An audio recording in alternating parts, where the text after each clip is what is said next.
दूध आमटी कशी बनवायची ते आज आपण बघूया एकदम सोप्या पद्धतीमध्ये। ही आमटी कोल्हापूरमध्ये राधानगरी साईडला स्पेशली बनवली जाते। बनवायला एकदम सोपे आणि खायला एकदम टेस्टी आहे। चला बघूया। दोन प्रकारची वाटणं तयार करून घ्यायची आहेत। पहिला आहे आलं, लसूण, मिरची, खोबरं, कोथिंबीर याची पेस्ट तयार करून घ्यायची आपल्याला।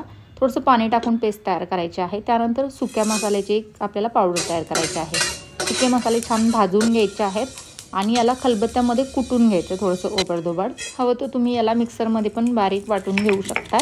अशा प्रकारे आपल्याला बारीक कुटून घ्यायचं आहे याला। त्यानंतर फोडणीसाठी तेल, जिरे, तमालपत्र, बारीक चिरलेला कांदा गुलाबी रंगावर छान परतून घ्यायचा आहे अशा प्रकारे।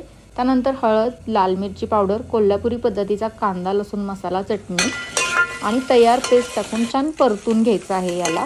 त्याच्यानंतर आपल्याला याच्यामध्ये कढीपत्ता टाकायचा आहे। त्यानंतर बटाटा टाकायचा आहे आणि छान तेल सुटेपर्यंत परतून पाणी टाकून शिजवून घ्यायचं आहे। आणि आपल्याला याला दूध उकळूनच टाकायचं आणि मीठ आपल्याला सर्वात शेवटी टाकायचं आहे जेव्हा आपण आमटी खायला घेणार आहे। मीठ जर सुरुवातीलाच टाकलं तर आमटी फुटण्याची शक्यता आहे, त्यामुळे मीठ हे शेवटीच टाकावं जेव्हा तुम्ही आमटी खायला घेणार आहे तेव्हा। दूध टाकल्यानंतर मंद गॅसवर सतत ढवळत ही भाजी शिजवून घ्यायची आहे। कोथिंबीर, खोबरं, गरम मसाला टाकून मस्त गरमागरम आमटी एन्जॉय करायची आहे।